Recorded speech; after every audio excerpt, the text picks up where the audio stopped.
Greetings. This is Grandmaster Reginald Stroud Sr., also known as Brother Teacher. I thought I'd just take the moment to just talk about my martial arts journey. You know, sometimes when we do videos and the such, it's not about kicking and punching and self-defense and the theatrics and so forth, because martial arts at the end of the day is really a spiritual endeavor.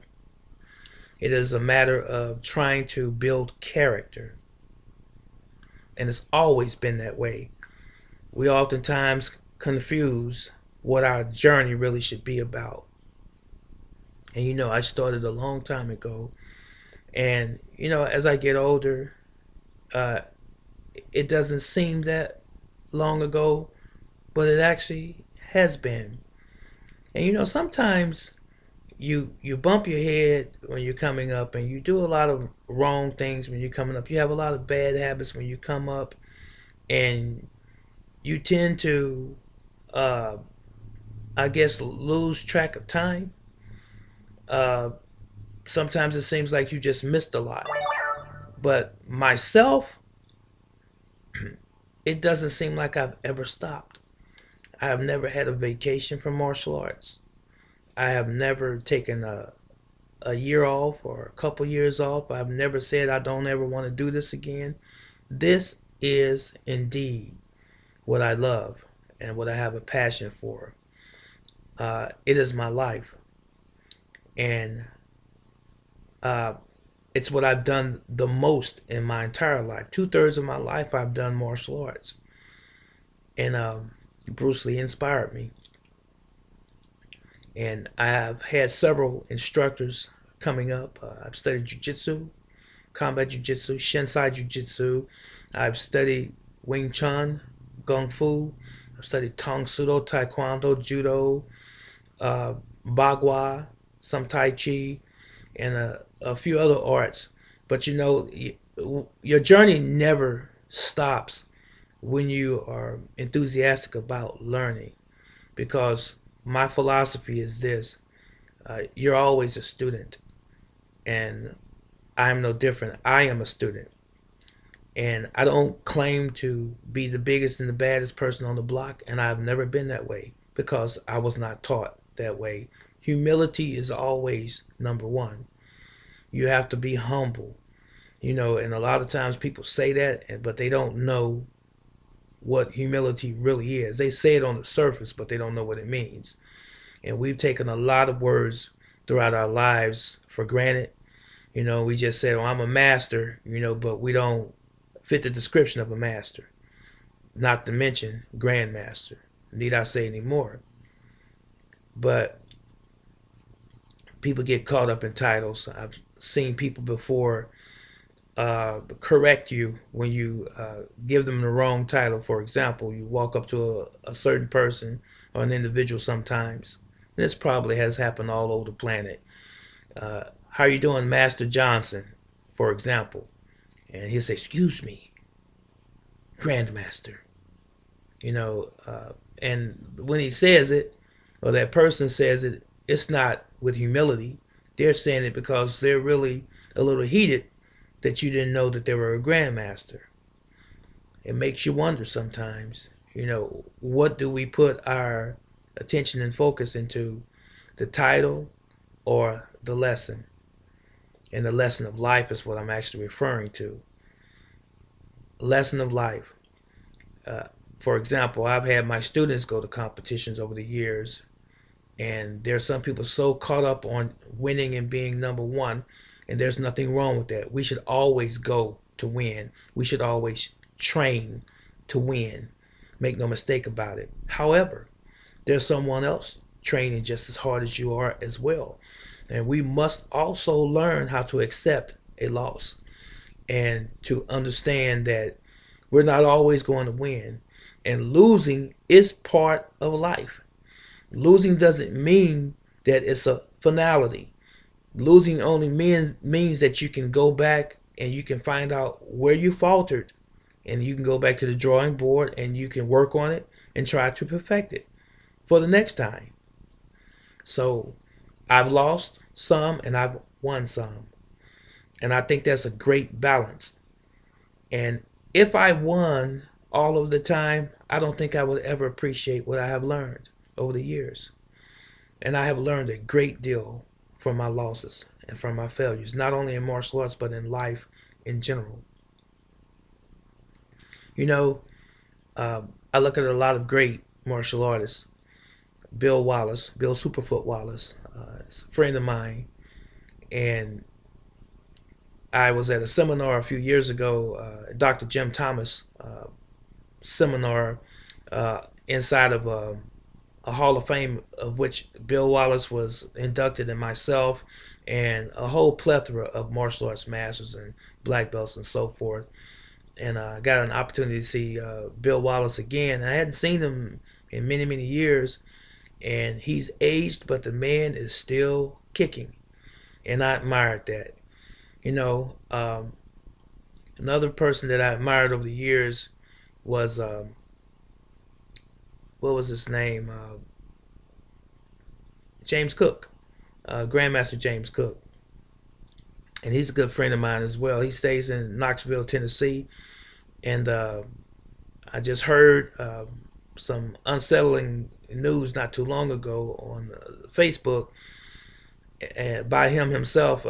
He said around the Christmas holiday he was diagnosed with cancer, and I sent him a message of encouragement. And if he gets an opportunity to read this or to see this video, I just want to throw a prayer out to him, and I always pray for him and everyone else that's close to me, and humanity, for the peace of Jerusalem, if you will.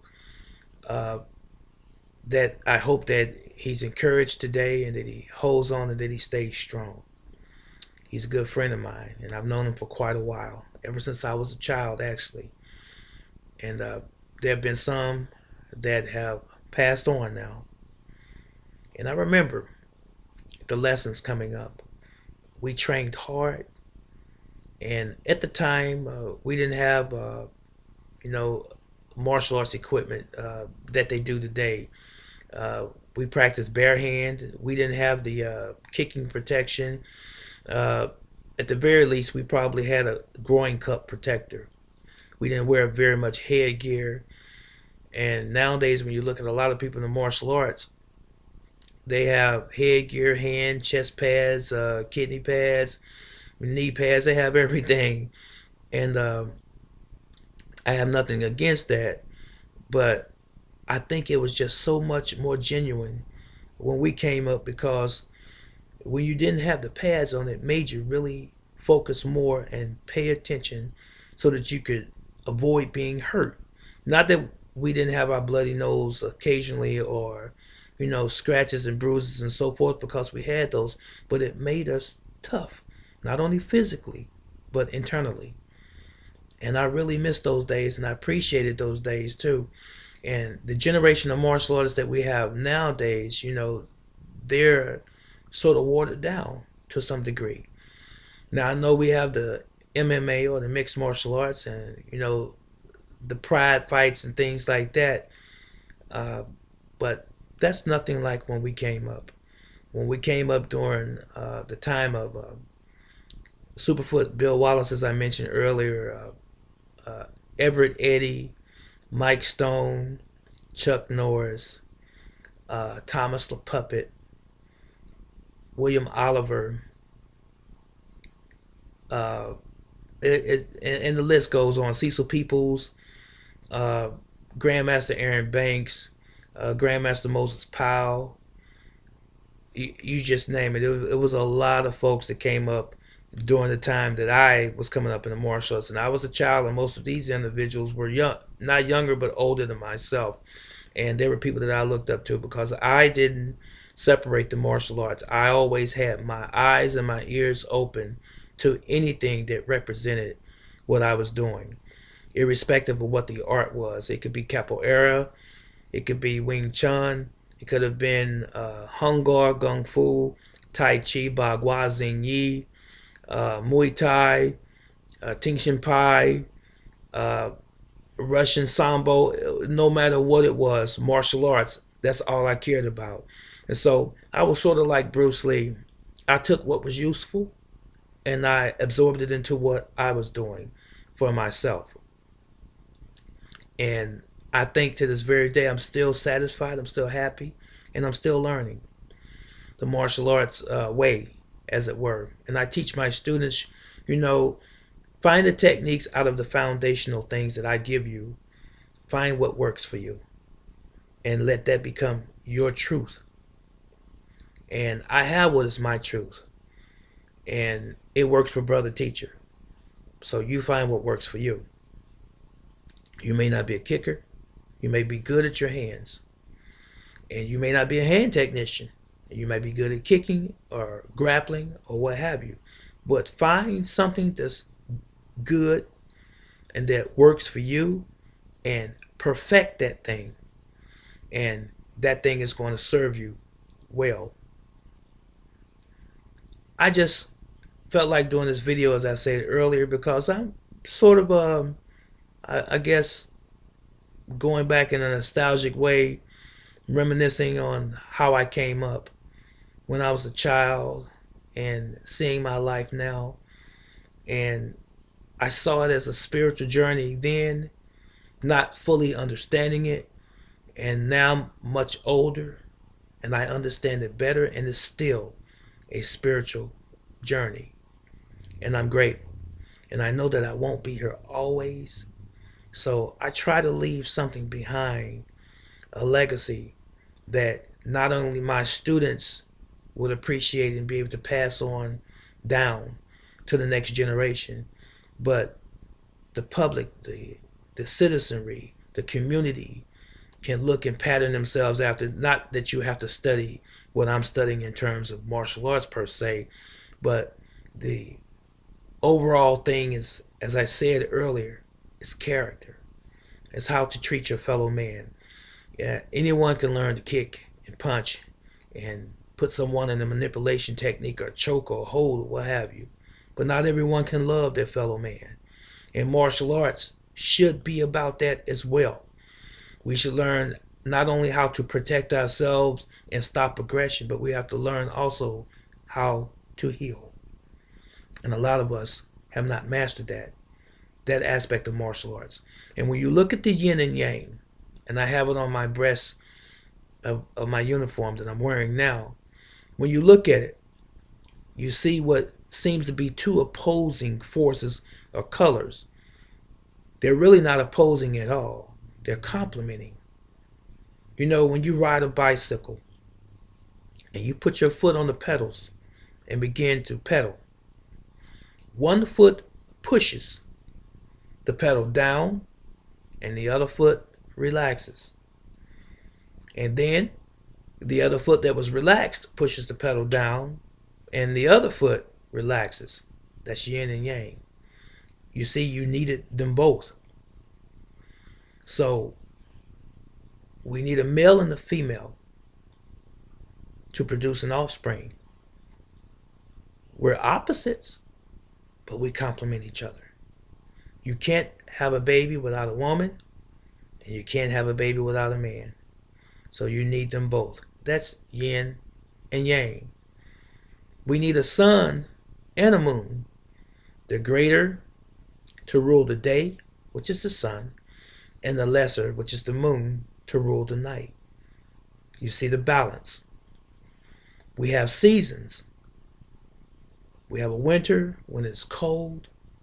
Right before that, in the fall, the leaves fall from the trees. And then back in spring, they begin to come back again. And then we have what we call summer. It's a balance. We as individuals have to learn how to be balanced. We have to learn that we are the masters of our own destiny. The Creator made us that way. He made us the most intelligent beings on this planet. And oftentimes we abuse that.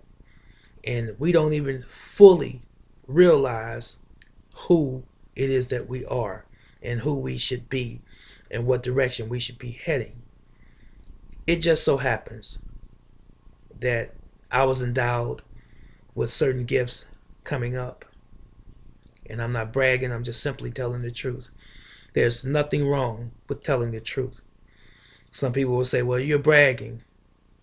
If telling you the truth is bragging, then I am bragging, I imagine. But I'm not. If I tell you, as Bruce Lee said when he was asked the question, how good are you? He said, well, if I told you that I was not that good, you would know I was lying. But if I told you that I was good, some people might think I was bragging. So isn't it okay to tell the truth? I think so. If a person was to ask me how good I was in martial arts, I would say I'm very good. I don't put any numbers on it, and I don't compare myself to anyone. But I'm very good at what I do, and I can prove it. I don't just say it. And as I said before, you see me on this video talking, is because I'm sharing something intellectually and spiritually as it relates to martial arts. That side of martial arts, which is not the physical side. And those who would understand what it is that I'm trying to convey. So, when you have students under you, you make sure that you present yourself in such a way or manner that you make them proud to be your students. That means you don't do things that you shouldn't do as a leader. Now, our culture in America has given way to a lot of, I guess, privileges, you can call them, for lack of a better word. You know, some people indulge in alcohol, and then some people indulge in alcohol, don't have control over the alcohol. It is my feeling and my philosophy, for me, I don't indulge in alcohol. I've never drank in my entire life. And some people indulge in smoking cigarettes. I have never smoked in my entire life. Some people indulge in community drugs, specifically marijuana, and then some other drugs.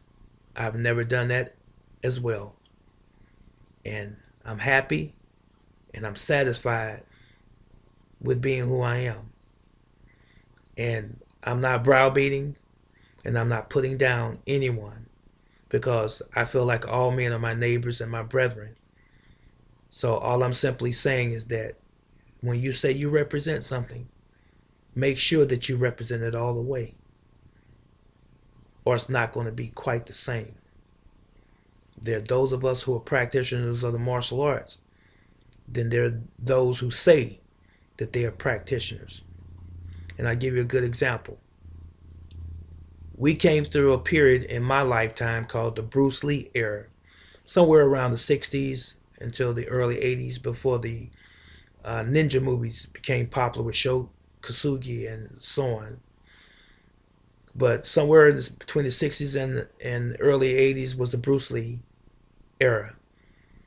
And everyone and their brother and sister wanted to study martial arts and open up a karate school or martial arts school somewhere. Carl Douglas came out with the song Kung Fu Fighting, and everyone just took off with that frantic martial arts thing. And I'm saying that to say this. People that were true to the martial arts are still doing it as I'm speaking. And they're still doing it with the same passion, devotion to duty, and the same love, if you will. I'm one of those individuals. I have never stopped doing martial arts as I pointed out earlier. But there's some, and there are many really, that have fallen off, discontinued martial arts, no longer train, let their bodies go, become alcoholics, in and out of the judicial system, married with kids, and so on and so forth. Nothing wrong with that. But the point I'm making is that the people that were true to martial arts are still doing it. And the people that were not true to martial arts stopped. Because It was just a fad. To them, it was just a hobby. It was just one of those things. But to those of us who still remain, it proves that we love what we do. And I'm not going to be redundant and keep saying that, I love what I do, because I've said that numerous times. But I just thought I'd share just some words to the listening and watching audience. And I want to say this as far as martial arts before I cut out of here. What's the best martial arts? Style or system? None. It is the person. It is the human being that makes whatever the particular art is or the endeavor that they have embarked on. So if you study a Japanese art, you study a Korean art, a Chinese art, a Philippine art, or an American made art, it doesn't matter. It is you that determine how far you can take that particular art. It doesn't matter if it's a kicking art or just a hand striking art or a grappling art. It doesn't matter. It depends on how much you are devoted to what you're doing. And don't compare yourself to other people as a point of putting them down in their specific art of choice, because you are no better. I am no better. I love and respect every art as long as people keep it in perspective as far as it was intended to be. There are those who water down the arts. There are those who have part of the art and not all of the art. I'm going to tell you this, and then I'll probably leave you.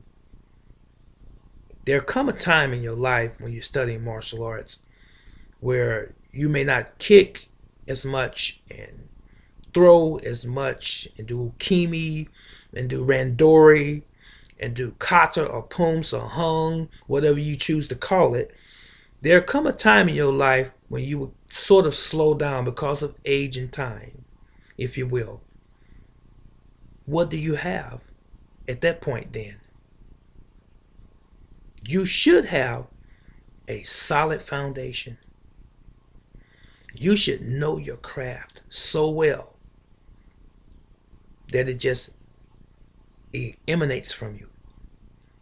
When people see you, all you have to do is say a couple words, a sentence or two, as it relates to your art, your craft, and people know that you know what it is that you're doing. That comes from experience. Not just experience only, but it comes from delving deep inside of what you do. Pulling that from outside of your spirit and bringing it to life. My system is JINEN-DO. Jinen, very natural. Do, way. Japanese word, very natural way. What it means is everything that you do is done very natural. It is not thought about. You don't take a pause and to consider. When it's time to react, you react based on your training, because your training is such, it's in your muscle memory. If I'm on a street corner, crossing the street, and a car screeches around the corner and I jump back instantly, that's a natural reaction. But if I freeze and say, oh, that's fear. Martial arts should be, again, as the old Japanese saying, Mushin Noshin. Chinese is Wu Wei. Mushin Noshin simply means mind of no mind. You should not be thinking about anything in particular. Let the training that you taught your body physiologically, let it happen. Wu Wei means constantly in motion. You're supposed to be smooth at it, like water. So when something happens, you just respond to it. This has been Brother Teacher, Grandmaster Reginald Stroud Sr. I'm going to leave you now, and I want to thank you for your time, and I hope that you have been able to glean something from me just simply reminiscing. Yahweh, God love you, and I love you. You have a blessed day. Us.